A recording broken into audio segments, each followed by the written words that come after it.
मन अति प्रसन्न है मेरा। गुदगुदी हो रही है सोचकर मन में, मेरा भरत राजकवि होगा। ये कैसी बातें कर रही हो? क्यों?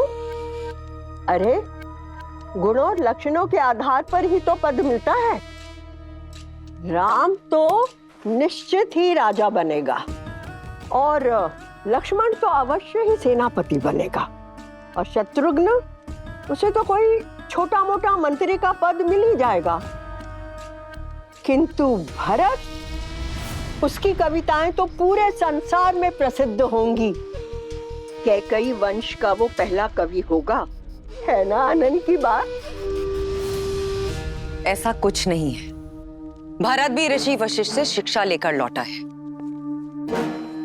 साहस और पराक्रम और वीरता में वो बिल्कुल अपने भाइयों जैसा है। रहने दो कैकई, इन हाथों से तुम्हें और युद्ध जीत को पाल पोस कर बड़ा किया है, और मैं एक दृष्टि में देखकर बता सकती हूँ कि किसमें सत्ता संभालने की क्षमता है और किसमें नहीं।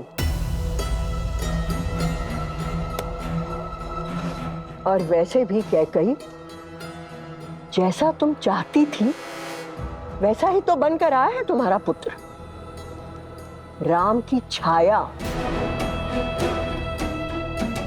किंतु कभी सोचा है कि जब सूर्य सामने हो तो छाया को कोई नहीं देखता? बस मंत्रा, बस, अब एक शब्द और नहीं।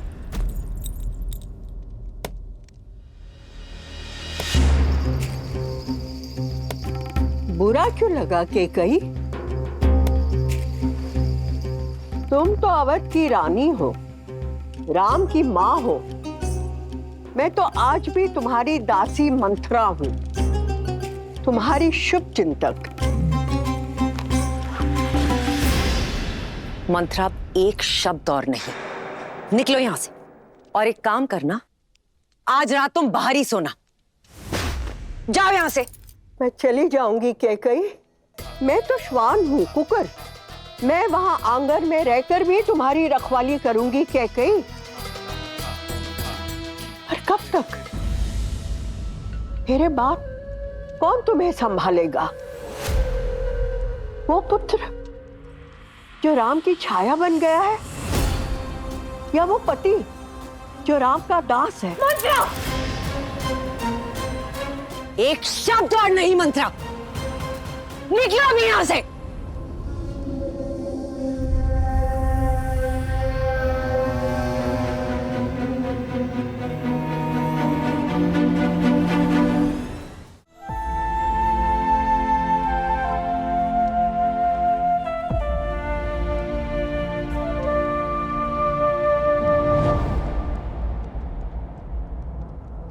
जैसा तुम चाहती थी वैसा ही तो बनकर आया है तुम्हारा पुत्र, राम की छाया।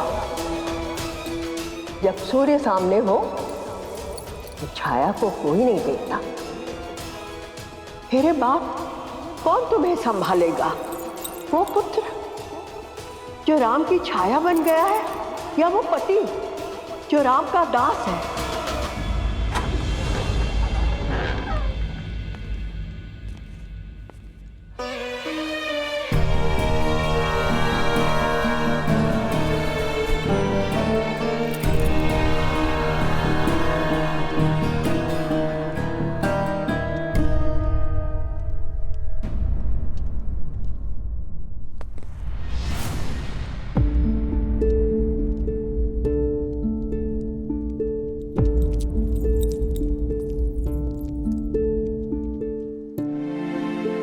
ऐसा पहले भी हो चुका है, किंतु तब आपके पुत्र आपके पास नहीं थे।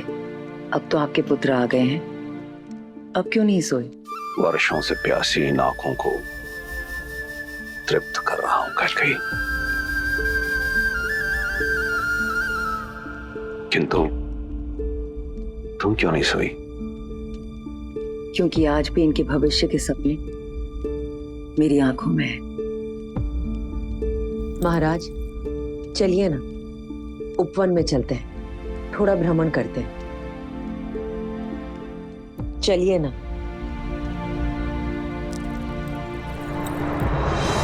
नहीं कह गई, मेरे पुत्र अभी अभी लौटे और तुम उन्हें मुझसे दूर भेजने की बात कर रही। मैं उन्हें कल भेजने की बात नहीं कर रही। 1-2 मास उनके स्नेह का आनंद उठाने के पश्चात हमें कठिन निर्णय लेना होगा महाराज। नहीं कह गई, ये वियोग मेरा हृदय तोड़ देगा। अयोध्या के सुयोग के लिए ये वियोग आवश्यक है महाराज। वो बरगद का पेड़ देख रहे हैं? आपने ही उसे उसके पिता की छाया से दूर किया था ताकि वो पनप सके, किंतु अन्य पौधों का क्या? आपने कदाचित नहीं देखा है, लेकिन मैंने एक बात का अनुभव किया है। संदेह नहीं कि राम एक दिन अयोध्या पर राज करेगा, किंतु तब उसे विश्वस्त और अनुभवी भाइयों की आवश्यकता होगी। इस वक्त अति आवश्यक है कि हमारे सारे पुत्र राजकाज सैन्य संचालन सीखें। राजनीति भी यही कहती है कि साम्राज्य के सभी पुत्रों को एक साथ एक स्थान पर नहीं होना चाहिए। आप जानते हैं मैं अपने पुत्रों से अत्यधिक प्रेम करती हूं, इसलिए चाहती हूं कि आप राम को राजकाज सिखाएं। भरत को मेरे भाई युद्धजीत के पास भेज दिया जाए तक्षशिला अभियान के लिए, लक्ष्मण को करुपदा और शत्रुघ्न को मधुपुर विजय के लिए। कह गई, तुम अपने पुत्र भरत की बात करो, मैं अपने अन्य पुत्रों को अपने से दूर कहीं नहीं भेजूंगा।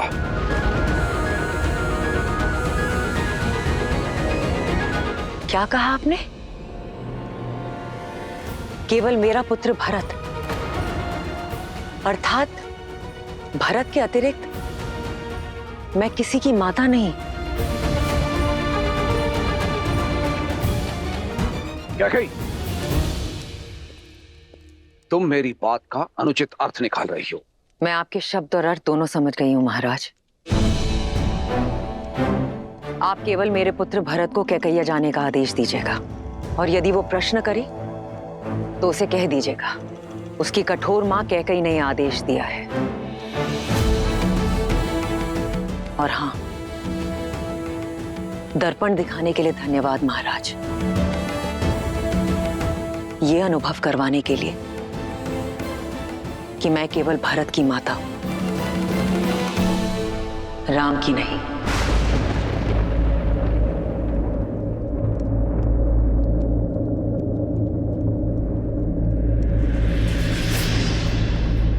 क्या कही?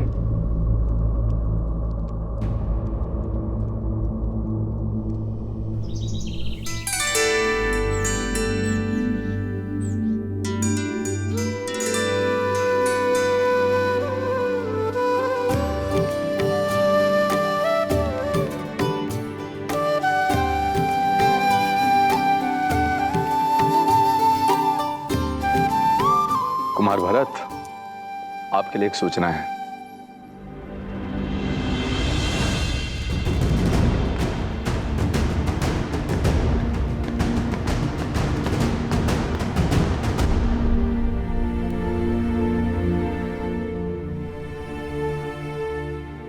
तुम भीतर आ सकते हो भरत। ये मैं क्या सुन रहा हूँ माँ? पिताश्री ने मुझे कैकैया भेजने का आदेश दिया है। ये तो बहुत अच्छी बात है। अपने नानाश्री और मामाश्री को मेरा प्रेम और प्रणाम देना। माँ, आप, पिताश्री ने कहा है कि ये सब आपकी इच्छा है। आप मुझे अयोध्या से दूर क्यों कर रही हैं माँ?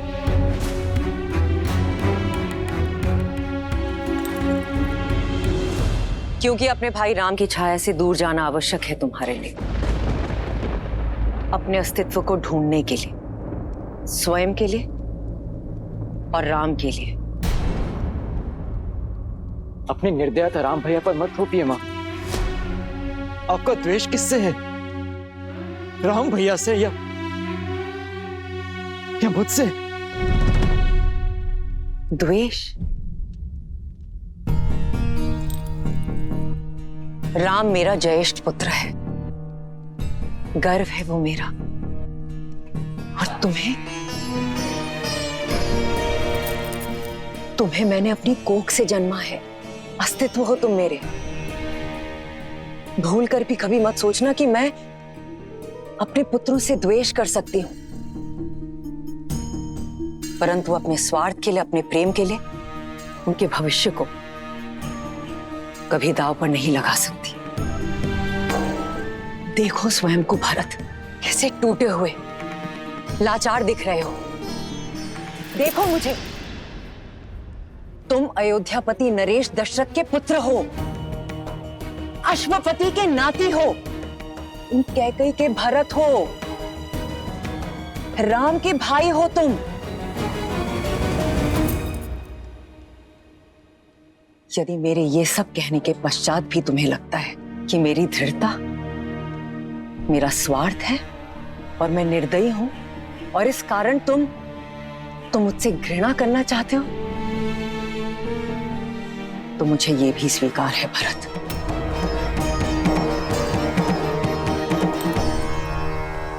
और यदि तुम ये मानते हो कि मैं अपने पुत्र राम से घृणा करती हूं, तो ये भी मान लो, किंतु मैं किसी मां,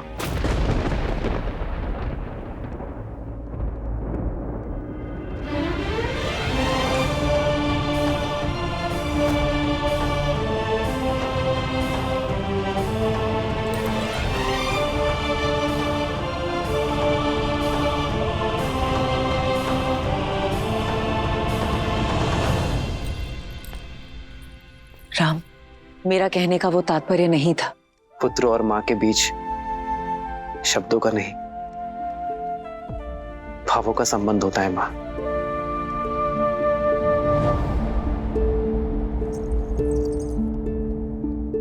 और ये बात मेरा भोला भरत भले ही ना समझे, पर मैं अच्छे से समझता हूं।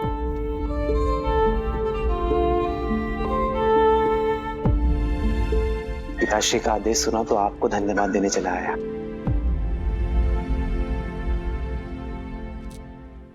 मां ने जो बात कही है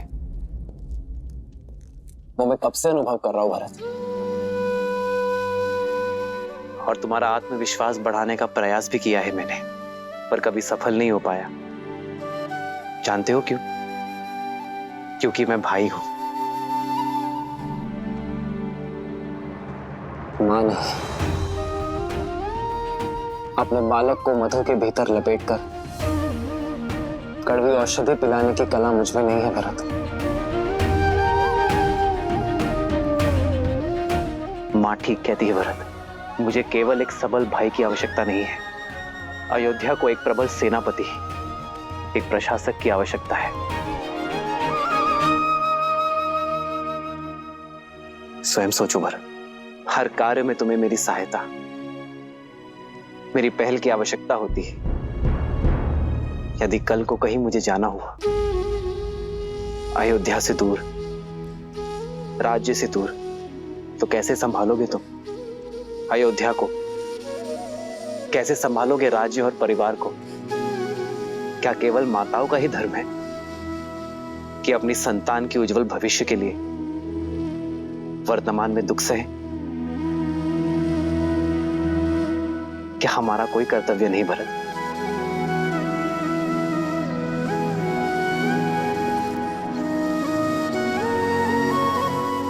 मेरी मां मुझसे कभी घृणा, कभी द्वेष कर ही नहीं सकती, क्योंकि मेरे लिए वो स्वयं उस पुत्र से दूर रहने को सज्ज है जिसे उन्होंने जन्म दिया।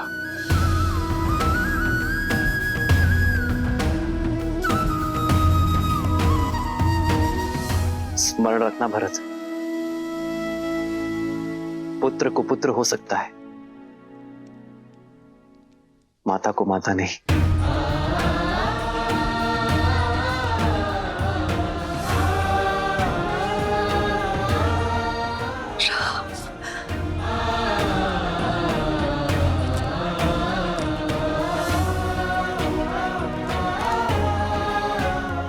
मुझे क्षमा करना माँ,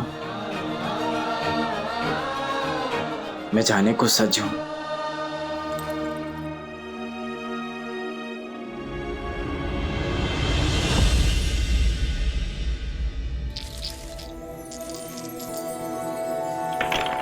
लो, मैं तो विजय के और निकट आ गई सुकीर्ति। इतनी सरलता से मैं आपको जीतने नहीं दूंगी, क्योंकि मेरी बारी अभी शेष है। देखा, पौ 12 आप लोगों से आगे हुई ना उर्मिला दीदी।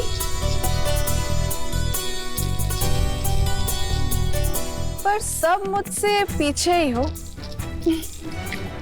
हारने के लिए सच होना मानवी। जीत तो सकती हो उर्मिला दीदी, किंतु केवल तभी जब सीता दीदी के पास ठीक से ना गिरे।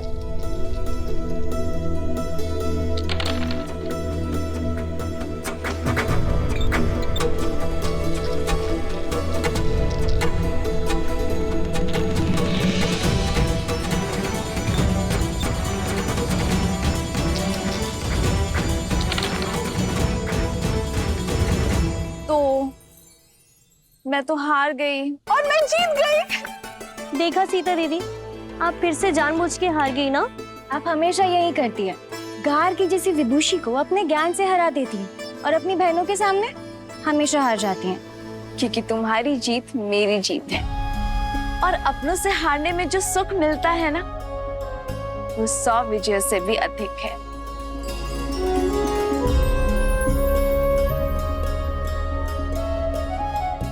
पिताश्री,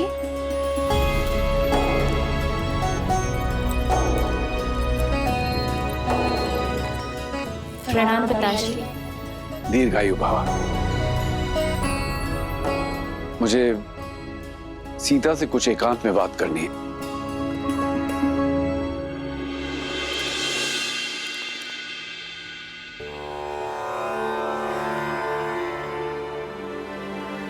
सीता, मैं जानती हूँ पिताश्री कि आप मुझसे क्या बात करना चाहते हैं। अपने पिता के मन की बात को सदैव कैसे समझ जाती हो पुत्री? जिस पिता ने इतनी कठिनाइयां सहकर अपनी पुत्री को सारे आनंद दिए, वो अपने पिता के मन की दुविधा को कैसे नहीं समझेगी पिताश्री? पुत्री की आयु होने पर हर पिता के मुख पर चिंता रहती है, और साथ ही आपके मुख पर यह भी उलझन है कि क्या आपकी पुत्री इस विवाह के लिए सज है या नहीं। तो इस उलझन का हल क्या है पुत्री? जब उलझन ही नहीं है तो हल कैसा पिताश्री? मैं आपसे ये नहीं पूछूंगी कि एक कन्या को अपना घर छोड़कर पराये घर में क्यों जाना होता है, क्योंकि मैं जानती हूँ कि एक स्त्री में ही इतनी शक्ति होती है कि वो अपना संसार छोड़कर एक नया संसार बना सके, अपने संस्कार, अपने आदर्श आने वाली पीढ़ी को दे सके जो उसने अपने पिता से पाए हैं। पिताश्री, संसार समझता है कि स्त्री का कोई एक घर नहीं होता, जहां जन्मी वो मायका और जहां जाती है वो ससुराल। परंतु पिताश्री, मेरा मानना है कि कन्या सौभाग्यशाली होती है, क्योंकि उसके एक नहीं 2-2 घर होते हैं। जहां जन्म लेती है उनसे नाता जुड़ा रहता है, और जहां जाती है उन्हें भी अपना बना लेती है। मैं तुम्हें विश्वास दिलाता हूं पुत्री, मैं तुम्हारे लिए सुयोग्य वर ढूंढूंगा, तुम्हारा स्वयंवर रखूंगा। मैं भारत के सबसे पराक्रमी, सबसे समृद्ध राजकुमारों को निमंत्रण भेजूंगा। किंतु पिताश्री, इस स्वयंवर में मैं अपना वर किस आधार पर चुनूंगी? किसके पास कितनी धन संपत्ति है ये देखकर, या किसकी सेनापति शक्तिशाली है इस चुनौती पर? पिताश्री, विवाह सेना संपत्ति से या राज्य से नहीं होता है ना, क्या इस स्वयंवर में मैं उस वर को चुन पाऊंगी जिसके साथ मैं जीवन के हर क्षण में प्रसन्न रहूंगी? तुमने तो एक उलझन से निकालकर दूसरी उलझन में डाल दिया पुत्री।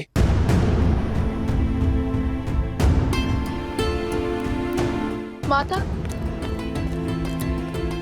कुछ अति महत्वपूर्ण होने वाला है। पिताश्री ने शीघ्र बुलाया है।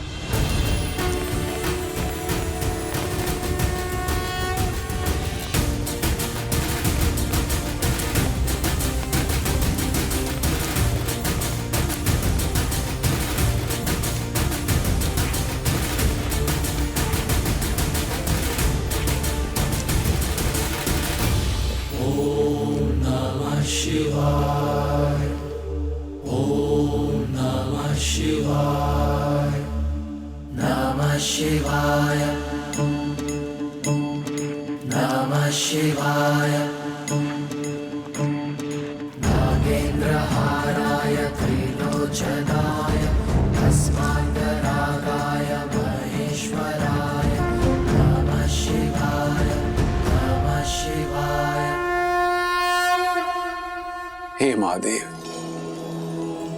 मेरी पुत्री सीता को जैसा वर चाहिए केवल आप ही दे सकते हैं। अब मुझे समझ में आया, 8 वर्ष की आयु में कदाचित सीता का आपका धनुष उठाना मेरे लिए संकेत था कि आप सीता के भविष्य का उत्तरदायित्व उठाएंगे। प्रभु, मैं सीता के स्वयंवर की घोषणा करना चाहता हूं।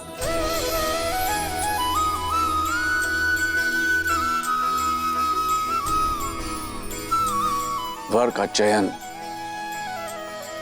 आपकी शक्ति और आपके न्याय का प्रतीक आपका महाधनुष पिनाक होगा।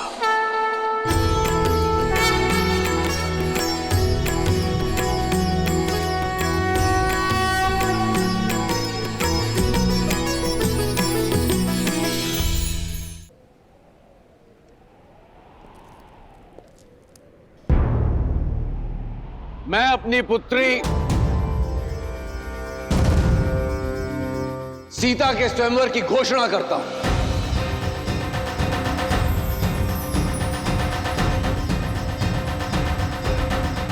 जो व्यक्ति महादेव का धनुष उठाकर उस पर प्रत्यंचा साधेगा, वही व्यक्ति मेरी पुत्री सीता का वर होगा।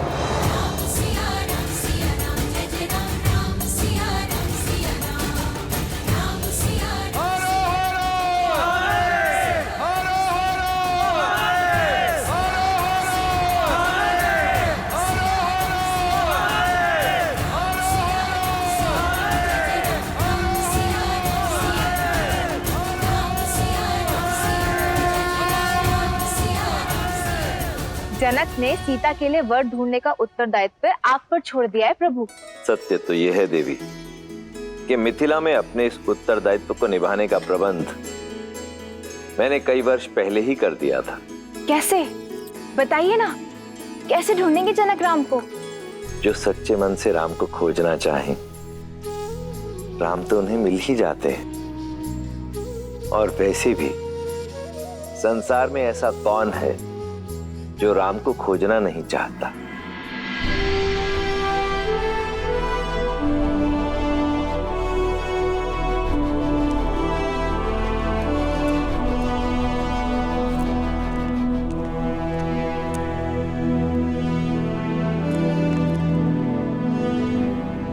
प्रणाम पिताश्री। आयुष्मान भव। मैं कल भोर होने पर कह जा रहा हूं पिताश्री। आपकी अनुमति लेने आया हूं।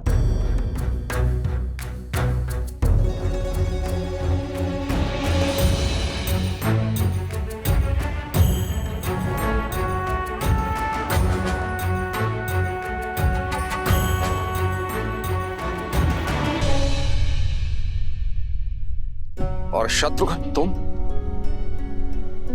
तुम कहां जाने के लिए सज्ज हो? पिताश्री, भरत भैया को मेरी आवश्यकता होगी और फिर मेरा भी मन है कि मैं मामा के देश का भ्रमण कराऊं। शत्रुघ्न का निर्णय अच्छा है पिताश्री। 1 से 2 सदा श्रेष्ठ होते हैं। यदि आपका मन हो तो मैं जाऊं पिताश्री।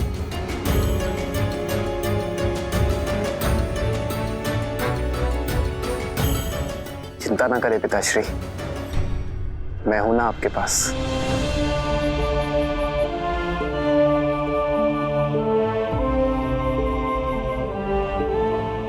अनुमति है।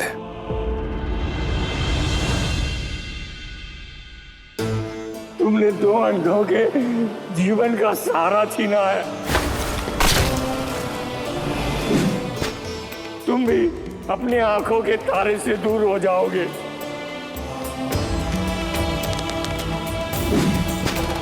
अपने धर्म रक्षक पुत्र के वियोग में तरस तरस कर मरोगे तुम।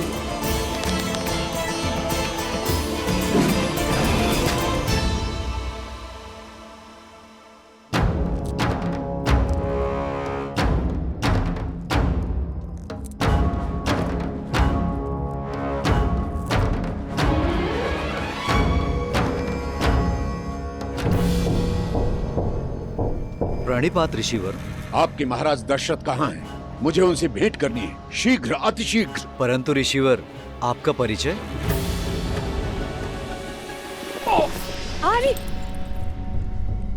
आप इतनी रात्रि में क्या कर रहे हैं आर्य? अभ्यास। प्रयास कर रहा हूं कि अपने आप को युद्ध के लिए सज्ज रखूं। जानती हूँ आपका तेज और शौर्य ढल नहीं सकता आर्य, परंतु आयु ढलती है। अब राम का समय है। युद्ध अयोध्या को पुकारेगा तो उत्तर देने की बारी राम की है।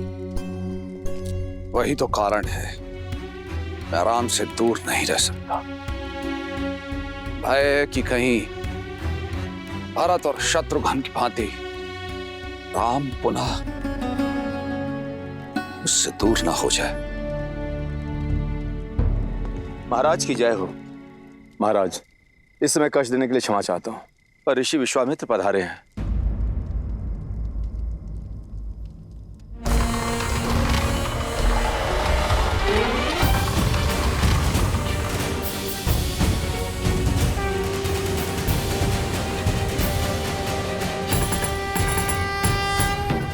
अयोध्या की भूमि पर आपके चरण पड़े, अयोध्या धन्य हुई। अपने चरण कमलों से इस भूमि को पावन करें ऋषिवर, पधारिए।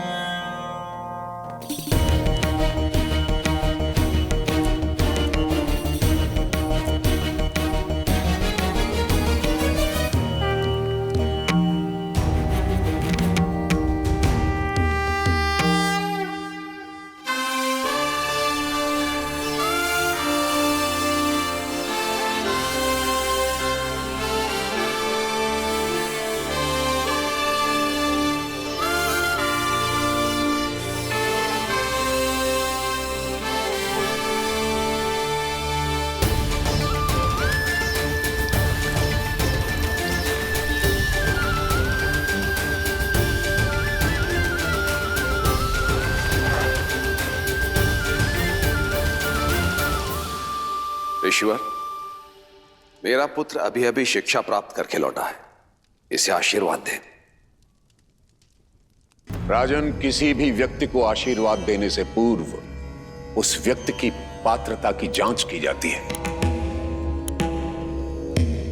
और फिर मैं यहां देने नहीं, लेने आया हूं। आज्ञा ऋषिवर।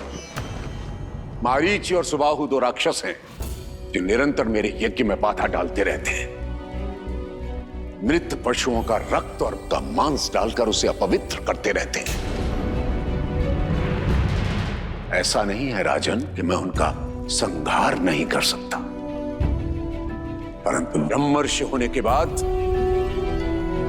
मैंने शस्त्र त्याग दिए हैं, इसलिए। सुमंत, हम इसी क्षण ब्रह्म ऋषि के आश्रम की ओर प्रस्थान करेंगे। उन दोनों दंड राक्षसों का मैं स्वयं संहार करूंगा। ऋषिवर, यह मेरा वचन है आपकी मांग अवश्य पूर्ण होगी। इस तुच्छ कार्य के लिए स्वयं अयोध्यापति वहां जाएं, ये तो उचित नहीं लग रहा है। मुझे न तो आपकी आवश्यकता है और ना ही आपकी सेना की।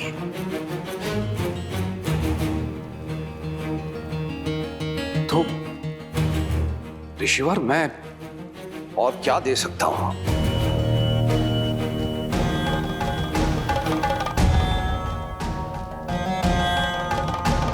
राम राम राम राम।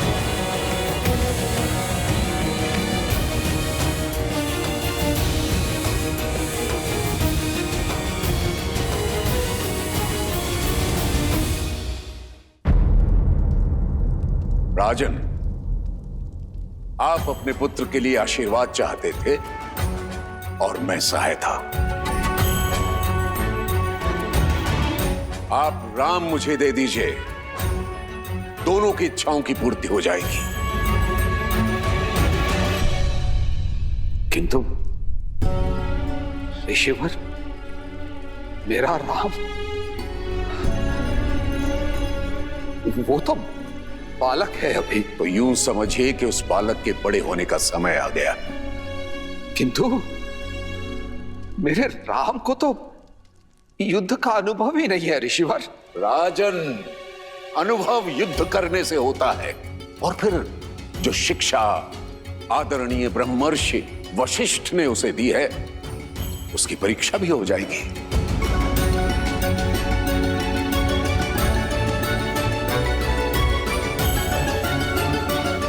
तो ऋषिवर, मैं राम को अपनी सेना में सम्मिलित कर लेता हूं, ये तो ठीक रहेगा ना? राजन, क्या मैंने अपनी बात स्पष्ट नहीं की? मुझे आप नहीं, राम चाहिए।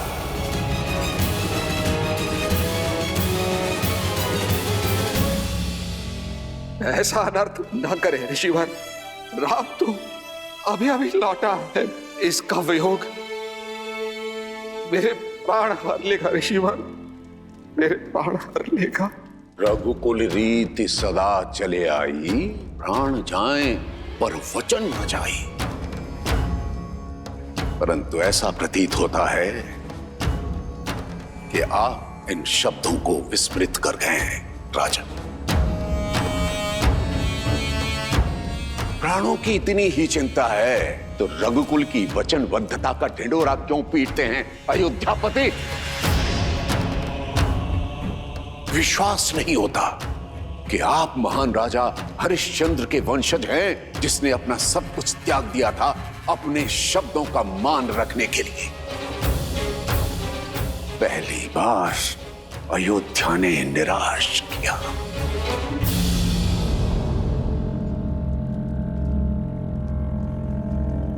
महाराज दशरथ, आप तो अपनी रानियों और राजकुमारों के साथ सुखमय जीवन व्यतीत कीजिए, मेरा क्या है? मैं तो सहायता के लिए किसी दूसरे द्वार को खटखटा लूंगा, परंतु आज के बाद कभी मत कहिएगा प्राण जाए पर वचन न जाए। ऋषिवर, ठहरिए ब्रह्मर्षि।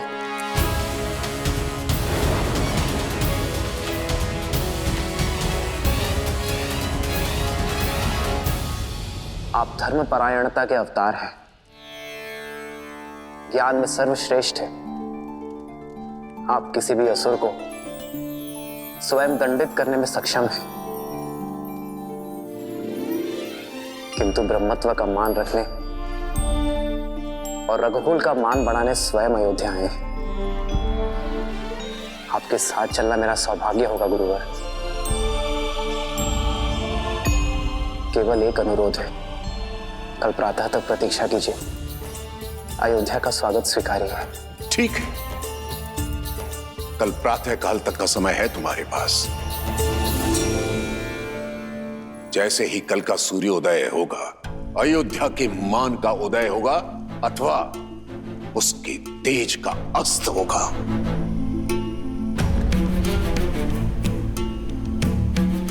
आचार्य, पिताश्री, पिताश्री,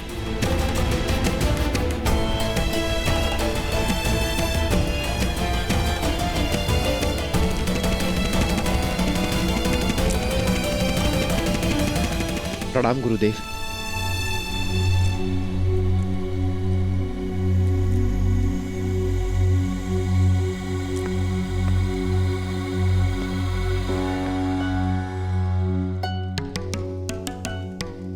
आपके यहां आने का कारण केवल यज्ञ की रक्षा करना नहीं था। इतना तो मैं समझ गया हूं ब्रह्मर्षि विश्वामित्र, आप राम को परखते आए हैं। ब्रह्मर्षि, क्या आपको इतना भी अनुभव नहीं कि राम स्वयं नारायण है? अनुभव किया है ब्रह्मर्षि, परंतु सामने रखी धातु स्वर्ण होते हुए भी उसकी परख की जाती है। और आप तो भली भांति जानते हैं, नारायण समय समय पर अनेक अवतार लेते रहे। परशुराम स्वयं उनके एक अवतार हैं। हर अवतार का एक उद्देश्य होता है, जैसे इस अवतार का उद्देश्य मर्यादा की स्थापना है। परंतु रावण के अंत के लिए राम की पात्रता को जांचना मेरा कर्म है, और यदि वे नारायण के पूर्णावतार हैं तो उन्हें उनकी यात्रा के लिए मार्ग प्रशस्त करना मेरा कर्म है। आप क्रोधित हो गए ब्रह्मर्षि? मैं आपसे क्रोधित नहीं हूं, मैं उस विघ्न से क्रोधित हूं जो राजा दशरथ ने खड़ा किया था।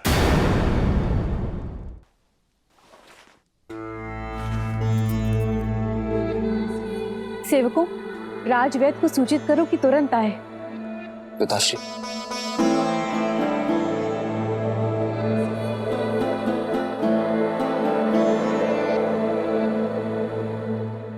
आपका स्वास्थ्य सदा ठीक रहता है पिताश्री।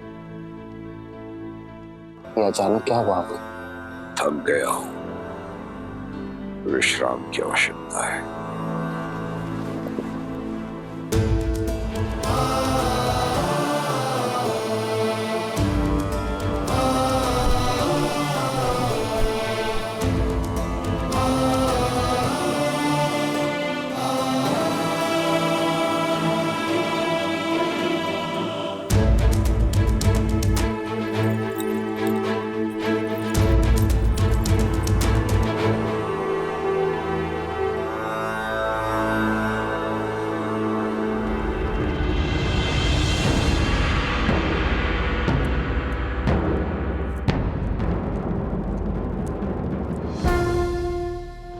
प्रणाम आचार्य। महाराज दशरथ की ठीक नहीं है आचार्य, कोई कुंठा है उनके मन में। तुम्हें क्या प्रतीत होता है? ऐसा क्या है? यही प्रश्न मुझे आपसे करना है आचार्य। पिताश्री का ऐसा व्यवहार मैंने कभी नहीं देखा। एक ऋषि को उसकी मनचाही सहायता देने में इतना संकोच क्यों? मैंने पहले भी कई बार अनुभव किया है आचार्य। पिताश्री हम लोगों से दूर होने की बात से ही सिहर जाते हैं। जो व्यक्ति देवासुर संग्राम से नहीं डरा, वो अचानक दो राक्षसों से अपने पुत्र के सामने की बात को लेकर भयभीत क्यों है? आपने तो उन्हें बालपन से पाला है, उन्हें शिक्षित किया है। मेरी माताओं से अधिक आपने उन्हें निकट से देखा है। एक पुत्र होने के नाते मेरा यह कर्तव्य है आचार्य कि मैं अपने पिताश्री के मन के भय को दूर कर सकूं। बोलिए आचार्य, उनके भय का कारण क्या है? भय के बिना प्रेम निभता नहीं है, पर प्रेम ही सबसे बड़े भय का कारण है। उनका भय तुम हो राम, तुमसे बिछड़ने का भय है जो तुम्हारे पिता को दुर्बल बना देता है। उन्हें मोह है राम अपनी संतान से, विशेषकर तुमसे राम। आप तो आचार्य हैं, उनके पिता समान, उनके गुरु भी आप ही हैं। तो क्या आप उन्हें इस व्यथा से दूर नहीं कर सकते? कई बार रोग का कारण ही उसकी औषधि होता है राम। दशरथ का रोग भी तुम हो और निदान भी भय की काट विश्वास होता है राम। अब देखना है कि राम अपने पिता को वो विश्वास दिला पाता है या नहीं। प्रश्न दशरथ के धर्म का नहीं, राम के कर्म पर है।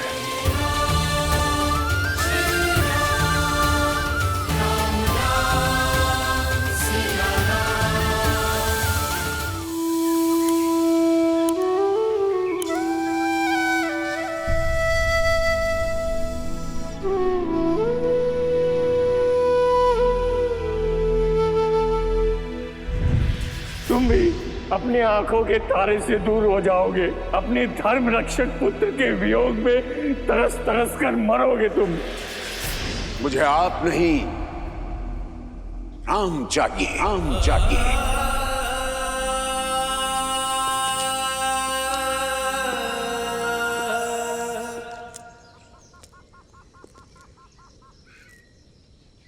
राम,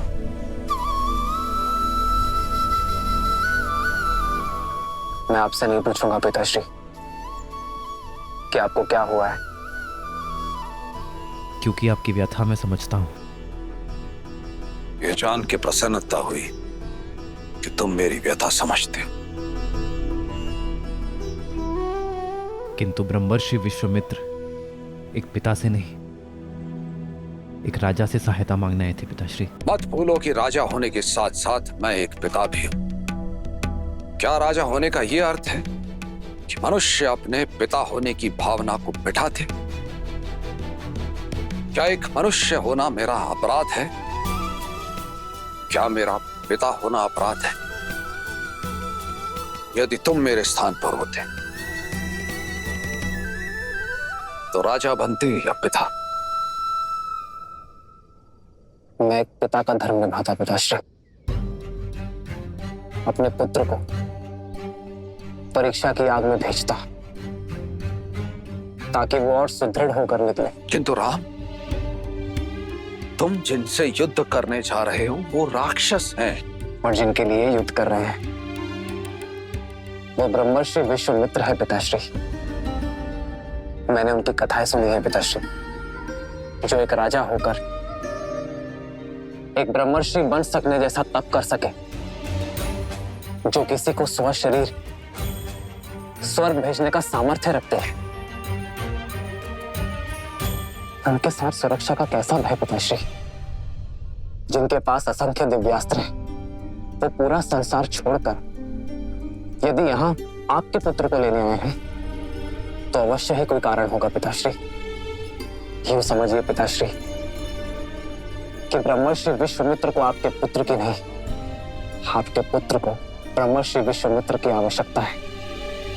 किंतु राम, तुमने भरत के जाने के उपरांत कहा था तुम मेरे साथ रहोगे। आपके साथ ही हूं मैं पिताश्री, क्योंकि मेरी दृष्टि में महाराज दशरथ धर्म और वचन का दूसरा नाम है और मैं उस नाम के साथ हूं।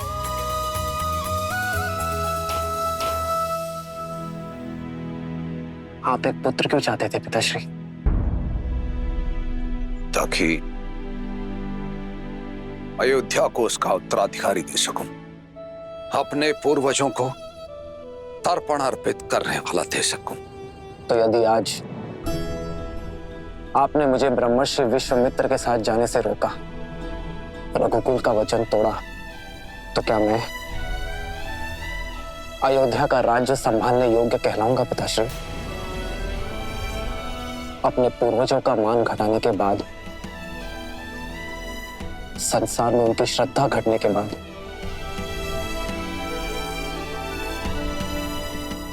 क्या मैं उनका श्राद्ध कर पाऊंगा पिताश्री?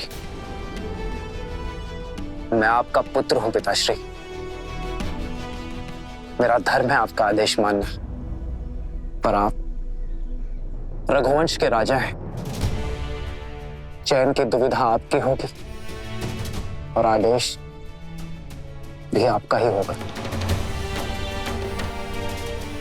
कि क्या मैं ब्रह्मर्षि विश्वामित्र का सहायक बनके विदा लूंगा या यही अयोध्या का मान रघुकुल के प्रतिष्ठा को खंडित होते देखूंगा।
लक्ष्मण कहाँ है माँ?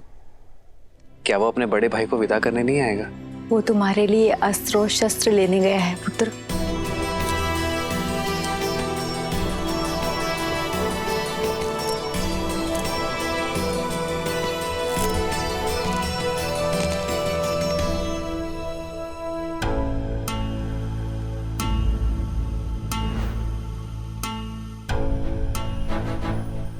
ये क्या है लक्ष्मण?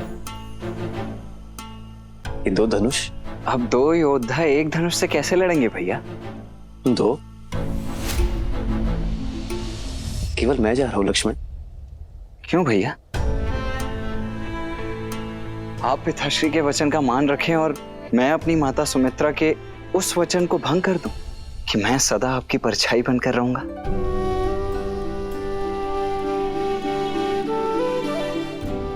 नहीं भैया, मैं तो सदा आपके साथ ही रहूंगा। लीजिए।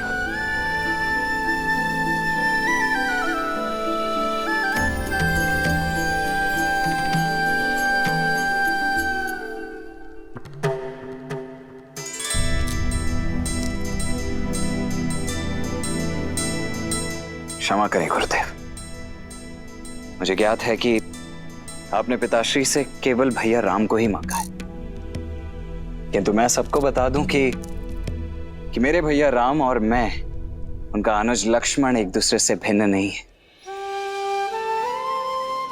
वो देह हैं तो मैं उनकी आत्मा हूं।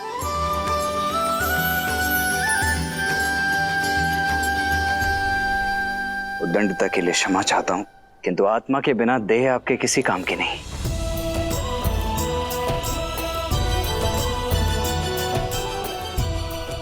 आशा है आप और पिताश्री मुझे भैया राम के साथ जाने की अनुमति अवश्य प्रदान करेंगे।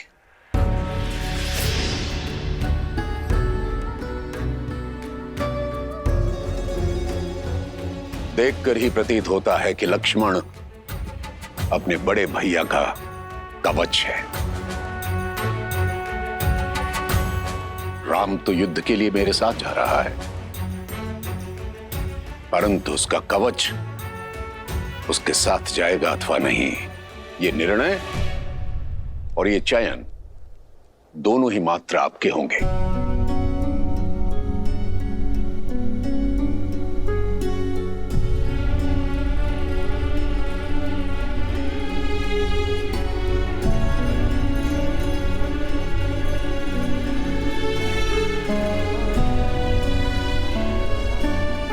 ब्रह्मर्षि, मैं अपने दोनों पुत्र नहीं, अपने प्राण आपको सौंप रहा हूं। आज से आप ही इनके माता पिता हैं।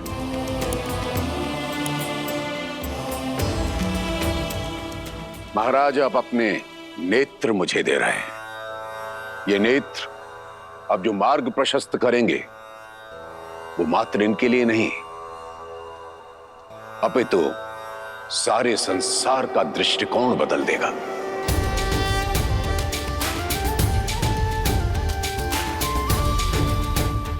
आप निश्चिंत रहें,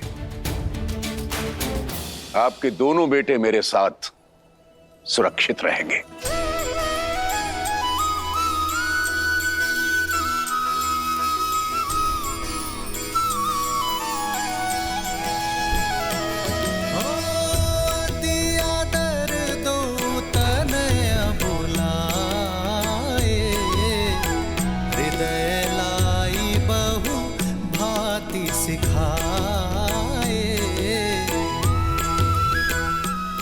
पिताश्री का ध्यान रखना मां। प्राणनाथ सुत दो तुम मुनि पिता आन नहीं को।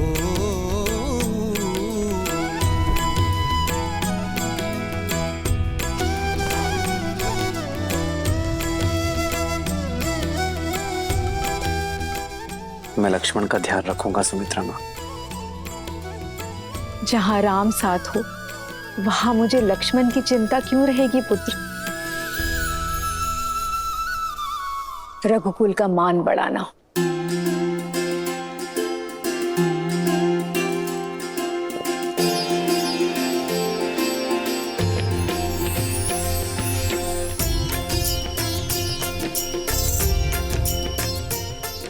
जय बाबा।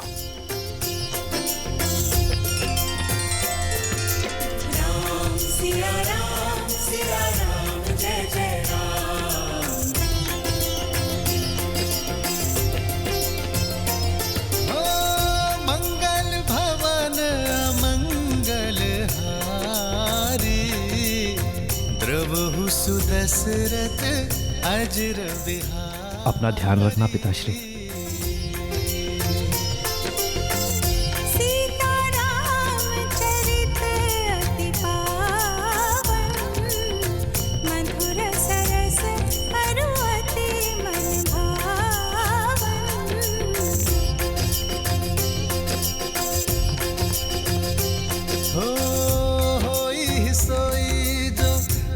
रचिरा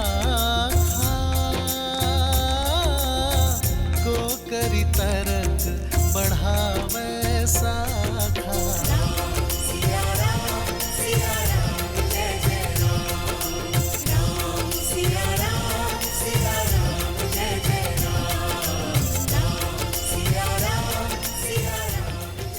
राम, मैं तुम्हारी प्रतीक्षा करूंगा पुत्र।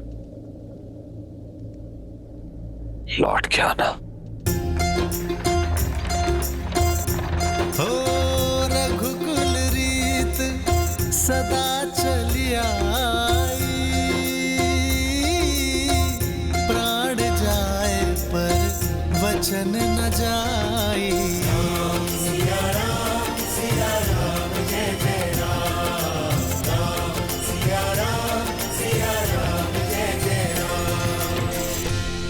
नानाश्री और मामाश्री को उनके ज्येष्ठ भांजे का प्रणाम कहना भरत। आपसे दूर होने पर मेरा मन टूट रहा है भैया। भरत,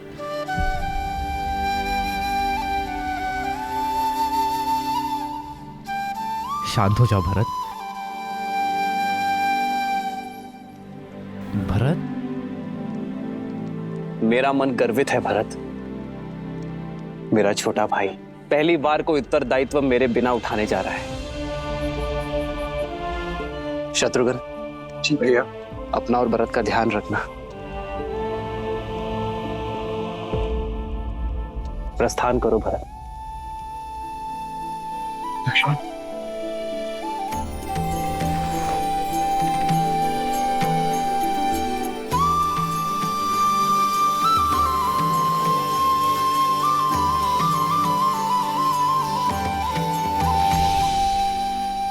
प्रस्थान करो।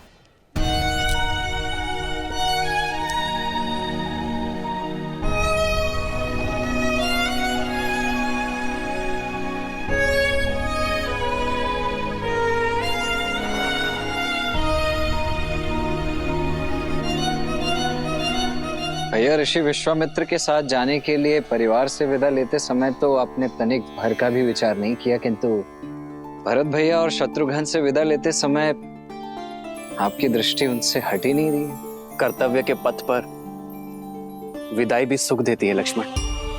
अपने छोटे भाई को बड़ा होते देखने का आनंद तुम्हें भी लेना चाहिए। प्रसन्न हो जाओ, आज पहली बार तुम मेरे साथ चल रहे हो बिना भरत के।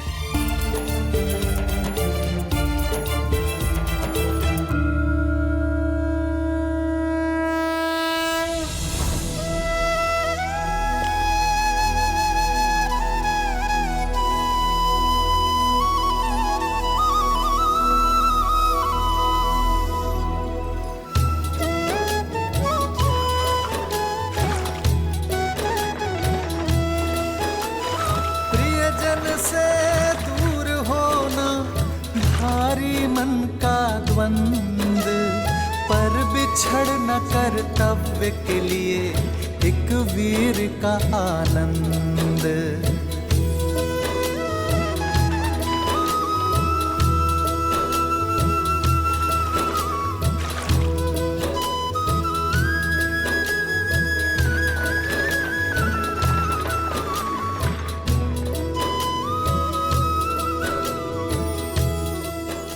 जीवन अचानक ऐसे मोड़ पर क्यों ले आता?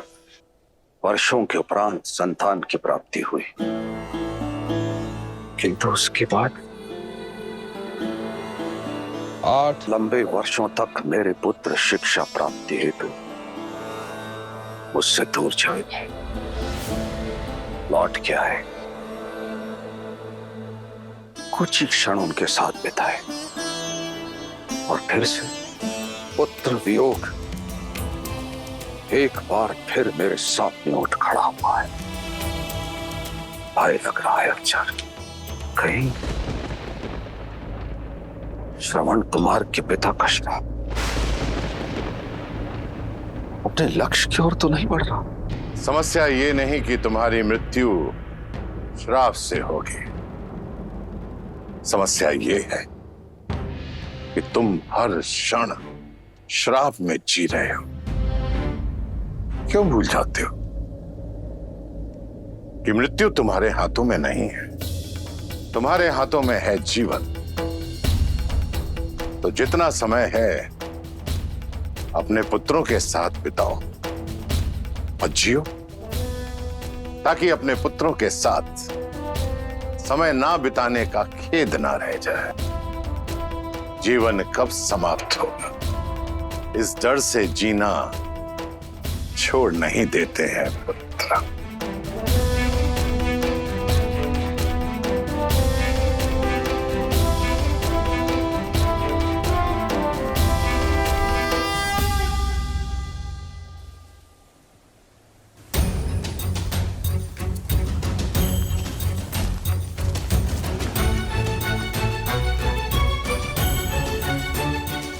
भैया, भैया सुनिए ना, आपको ज्ञात है क्या हम जा कहाँ रहे हैं? तुम स्वयं पूछ लो उनसे। मैं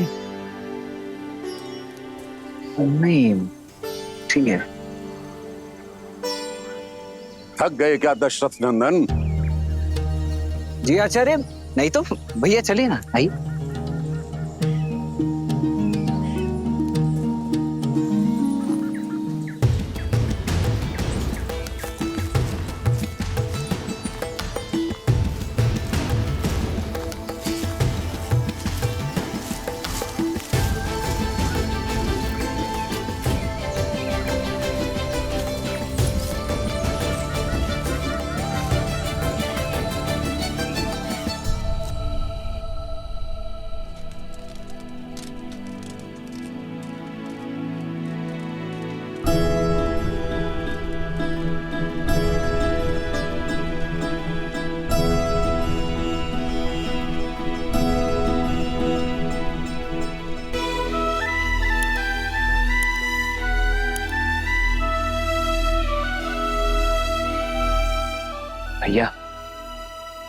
पूरे दिन भर तो हम चलते रहते हैं और रात्रि को पहरा देने के लिए जागते रहते हैं।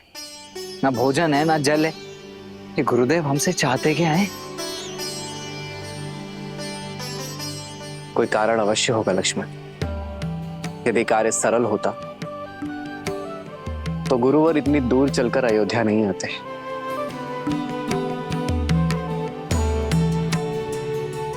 कठिन कार्य का मार्ग कठिन ही होता है। धीरज रखो। जी भाई।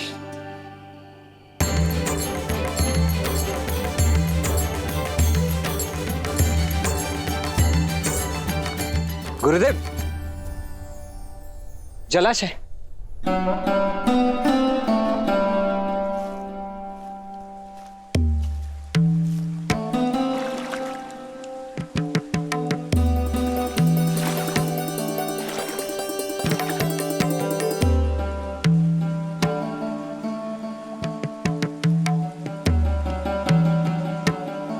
जल पीने योग्य है।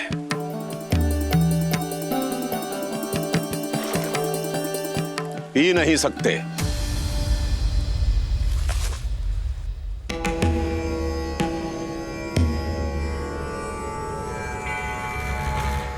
क्षमा कीजिए गुरुदेव, किंतु कारण क्या ये कोई परीक्षा है? परीक्षा और परिस्थिति बताकर नहीं आते लक्ष्मण। मैं तुम दोनों को जिस कार्य के लिए लेकर आया हूं वो कार्य बड़ा ही दुष्कर है। देखना चाहता हूं कि तुम इस कार्य को सिद्ध करने में सक्षम हो अथवा नहीं। असुरों के साथ युद्ध कई दिनों तक चल सकता है। यदि भूखे प्यासे रहकर उनसे लड़ने में सक्षम नहीं हो तो जल पियो और लौट जाओ।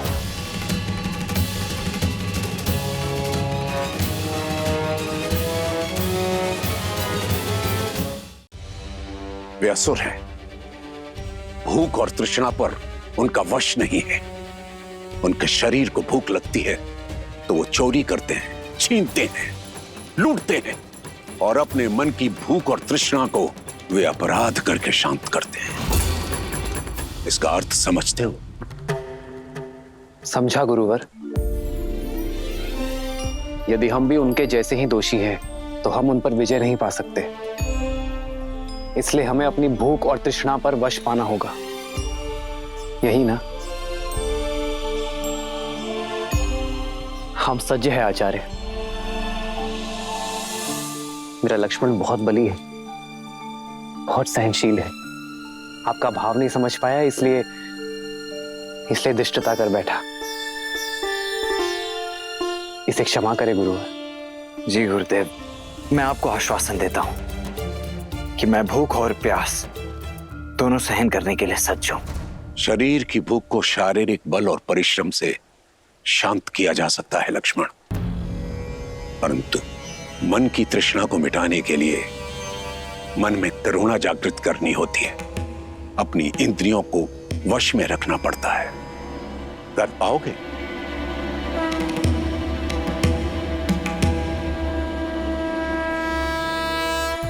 तो फिर चलते हैं। गंतव्य तक पहुंचने में और 4 दिन लगेंगे।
विश्वामित्र के साथ श्री राम और लक्ष्मण अपनी यात्रा पर आगे बढ़ रहे थे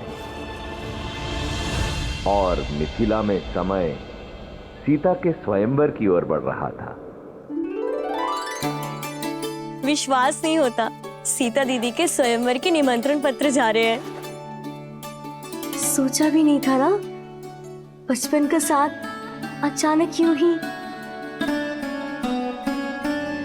सीता दीदी हमारे बिना रह लेंगी। माँ भी तो अपना मायका छोड़कर यहाँ रहती है ना, क्या वो प्रसन्न नहीं?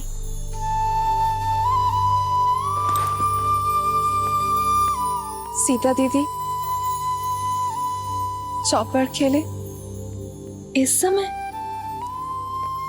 जितना समय यहाँ पर हो खेल लो ना दीदी। जब ससुराल चले जाओगी तो हम तीन कैसे खेलेंगे?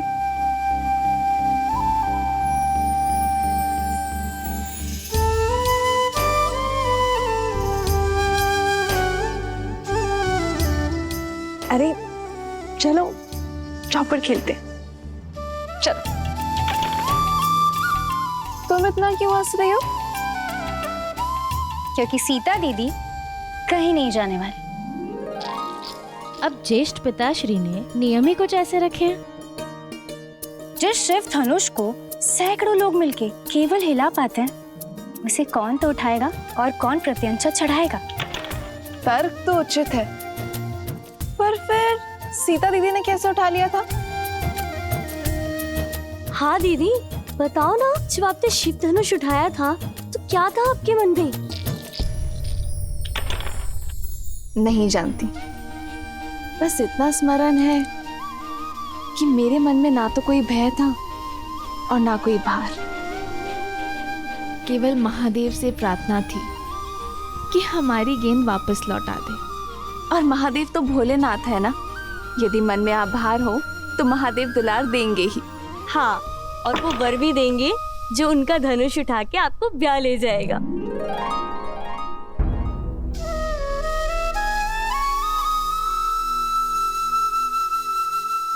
वैसे संपूर्ण भारत से राजकुमार आने वाले हैं, तो तुम तीनों भी सोच लो कि तुम्हें कैसा वर चाहिए। क्या पता मेरे साथ साथ तुम्हारी खोज की भी अंत हो जाए। कितना अच्छा होगा ना यदि ऐसा हो तो। जैसे हम चारों बहनें आज जीवन यहाँ रही हैं, वैसे ही हम चारों का विवाह एक साथ हो, एक ही घर में। हाँ, तब तो हम प्रतिदिन चौपड़ खेलेंगे। हाँ, इससे उत्तम तो और कुछ हो ही नहीं सकता। लो, मैं तो सच में जीत गई। कितना शुभ संकेत है ना। यदि महादेव ने चाहा तो हम चारों बहनें आनंद से ऐसे ही एक ही घर में रहेंगी। कितना शुभ मन है ना सीता का। हर एक के मन में आशा जगा देती है। ऐसी गुणवान स्त्री को तो श्री राम ही मिलेंगे ना। यही तो भाग्य अपना खेल खेलता है देवी। ऐसा हो ये आवश्यक नहीं, क्योंकि एक और कन्या भी थी जिसकी सोच देवी सीता जैसी ही पवित्र थी, अत्यंत गुणी भी थी, परंतु उसके प्रारब्ध में कुछ और ही लिखा था। कौन? महान शिल्पकार मयासुर की पुत्री मंदोदरी।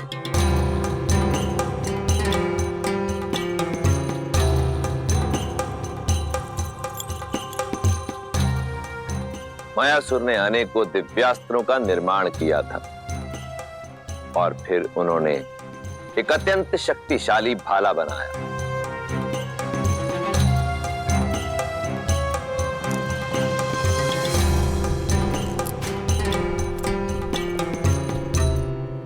बड़ा तेजवान और दृढ़ भाला बनाया है पिताश्री।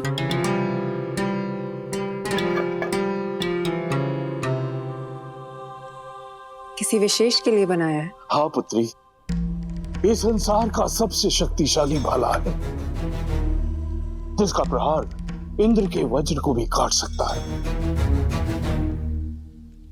और जानती हो किसके लिए बना है ये?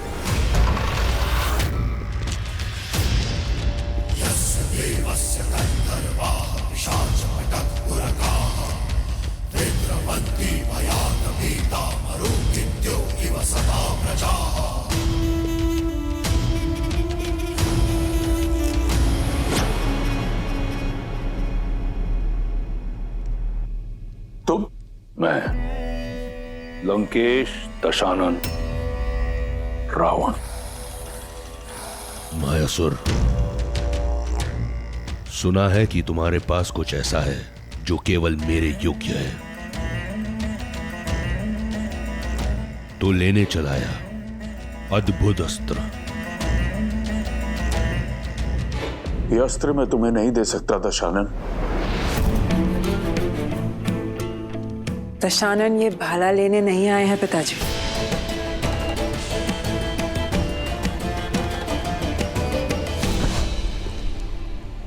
अद्भुत, जैसा सुना वैसा पाया।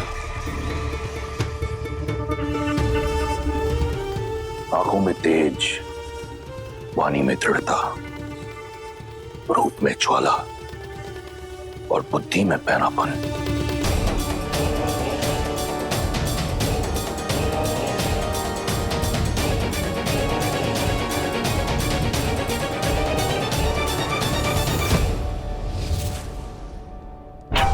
तुम ही मुझे वो पुत्र दे सकती हो जो मेरा अधूरा स्वप्न पूरा करेगा, इंद्रासन पाने का। नहीं, मेरी पुत्री का हाथ मैं तुम जैसे आतताई के हाथ में नहीं दे सकता। वीर भोग्य वसुंधरा मायासुर, जिसके पास बल है उसी का आज उसी का कल है, और दशों दिशाओं में दशानन से अधिक बली कोई नहीं। एक वृक्ष शिल्पकार के कंठ पर भाला रखकर धमकाना, ये कहां का बल है दशानन?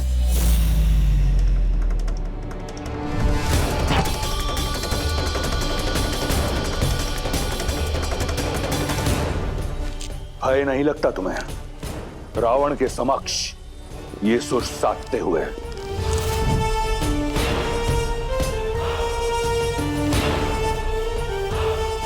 कदाचित तुमने मेरे बारे में सुना नहीं। सुना है ना कि आप दूसरों से उनकी संपत्ति छीन लेते हैं, विवशों से प्राण और स्त्रियों से उनका सम्मान छीन लेते हैं। सब सुना है मैंने। सावधान मंदोदरी, स्त्री की लाज भंग करने का पाप आप कई बार कर चुके हैं। आज स्त्री हत्या का पाप भी अपने सिर चढ़ा लीजिए। पुत्री,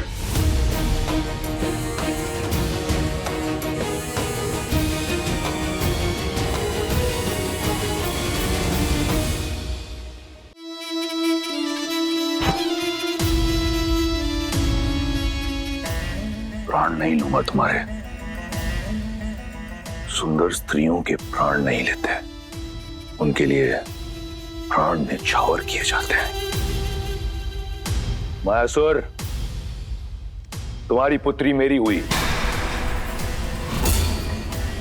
और ये भाला मैं भेंट स्वरूप स्वीकार करता हूं। शस्त्र छीना जा सकता है दशानन, पर साथ मांगा जाता है।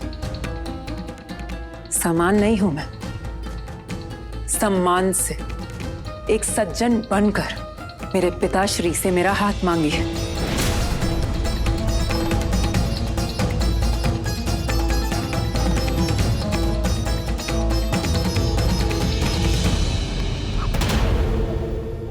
असुर महाशिल्पी मायासुर, मैं स्वर्ण लंका का स्वामी दशानन ये स्वीकार करता हूं कि मेरी लंका के स्वर्ण में इतनी चमक नहीं जितना आपकी पुत्री के तेज में है। आपकी पुत्री रक्ष महारानी बनने के योग्य है। मैं आपसे आपकी पुत्री मंदोदरी का हाथ मांगता हूं। क्या आपको और आपकी निर्भीक पुत्री को यह संबंध स्वीकार है? मैं अपना उत्तर अपने पिताश्री को बताऊंगी, एकांत में।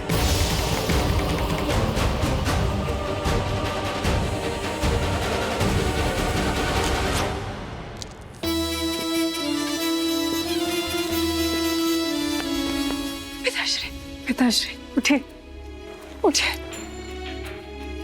पिताश्री। पुत्री, तुम ऐसा नहीं कर दशानन सकती। है वो पिताश्री, वो चाहे तो सब कुछ नष्ट कर कर हमें बलपूर्वक यहाँ से ले जा सकते। इससे अच्छा होगा कि हम सम्मान के साथ जाएं। अपने पिता की रक्षा के लिए तुम अपने जीवन का मार्ग एक पापी के साथ चुनोगी? कैसी आपदा है? नहीं पिताश्री, ये आपदा नहीं, अवसर है। किसी को कीचड़ से निकालने के लिए उसका हाथ थामना पड़ता है। असुरों का सुर साधने के लिए ये त्याग मुझे करना होगा। रावण को मार्ग पर लाना असंभव है। जानती हूँ, मैं वर्तमान तो बदल नहीं सकती पिताश्री, पर भविष्य तो संवार सकती हूँ। दशानन की संतान को, असुरों की आने वाली पीढ़ी को मार्ग तो दिखा सकती हूँ। असुरों की आने वाली पीढ़ी धर्म पर चले, इतना प्रयास कर सकती हूँ पिताश्री। मुझे आज्ञा दीजिए पिताश्री।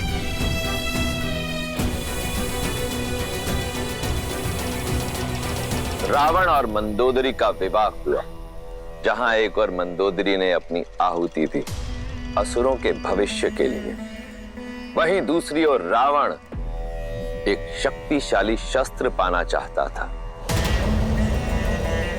रावण को पूर्ण विश्वास था कि उसके तेज और मंदोदरी की पवित्रता का संगम उसे एक बलशाली पुत्र देगा, जो उस इंद्रासन को जीत सकेगा जिसे पाने में उसका भाई कुंभकर्ण चूक गया था। कोई भी ग्रह अपने उचित स्थान पर नहीं, परंतु मेरा पुत्र अजयी और अमर होगा। जो मैं तप से ना पा सका, मेरा पुत्र भाग्य से पाएगा।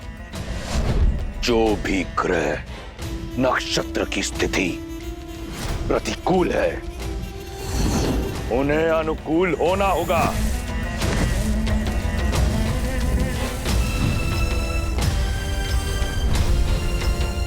यही है लंकेश का आदेश। सूर्यदेव, पहला घर। चंद्रदेव, दूसरा घर।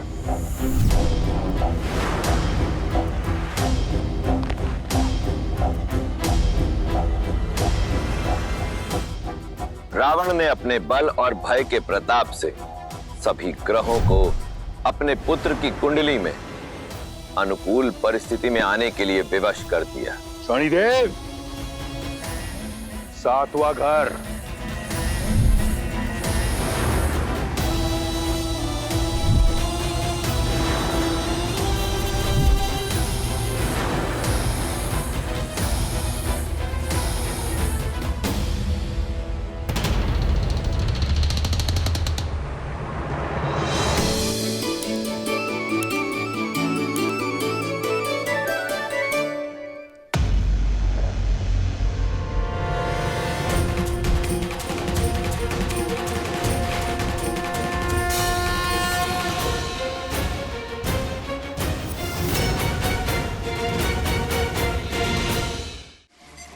शनि, मेरी आज्ञा का उल्लंघन करके 8वें घर में चले गए तुम।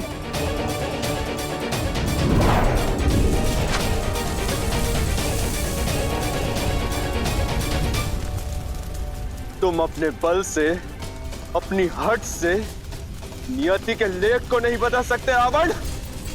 तुम्हारे पुत्र की कुंडली पर और तुम पर मेरी दृष्टि पड़ चुकी है रावण। मूर्ख, कदाचित अपनी कुंडली जांच कर नहीं आए तुम आज।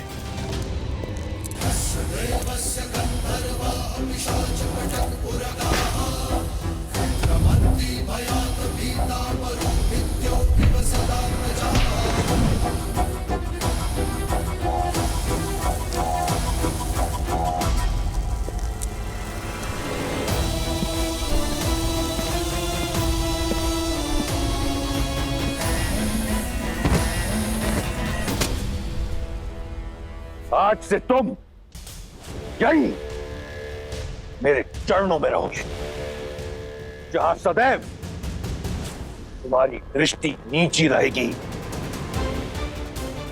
ताकि दृष्टि उठाकर ना तुम लंका देख सको और ना लंकापति का पुत्र।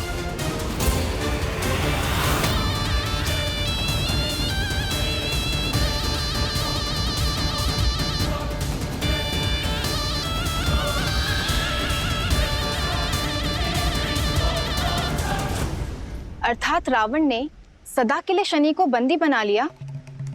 भ्रम था उसका, क्योंकि इस बार रावण का सामना कर्म फलदाता शनि के साथ होने वाला था, और शनिदेव की दृष्टि कभी चूकती नहीं। रावण वर्षों से उन्मत्त कि शनि की दृष्टि लंका पर नहीं पड़ी, परंतु वो ये भूल गया कि स्वयं रावण पर तो उनकी दृष्टि पड़ ही चुकी थी, और अब श्री राम के रूप में स्वयं काल रावण तक आने की यात्रा का प्रथम चरण आरंभ करने वाला था।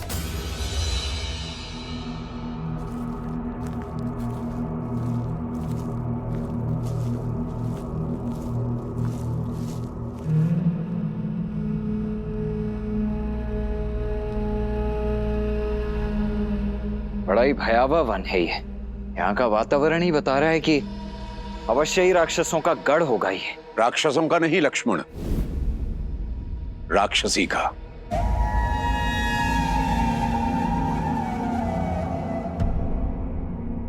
मैं तुम्हें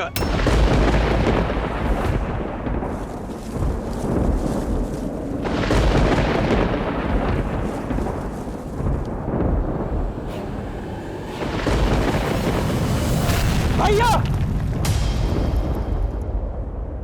कौन आया है मेरे वन में? कौन? कोई ब्राह्मण तो नहीं?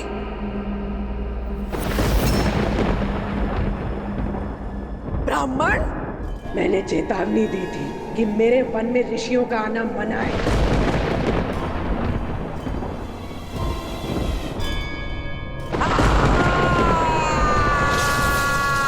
अब तुम सब अपनी मृत्यु के लिए सज्ज हो।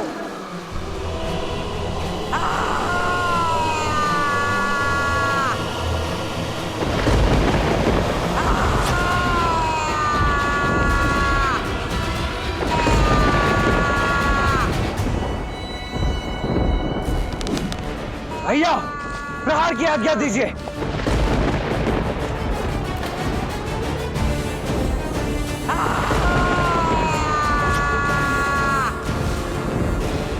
आज्ञा दीजिए भैया।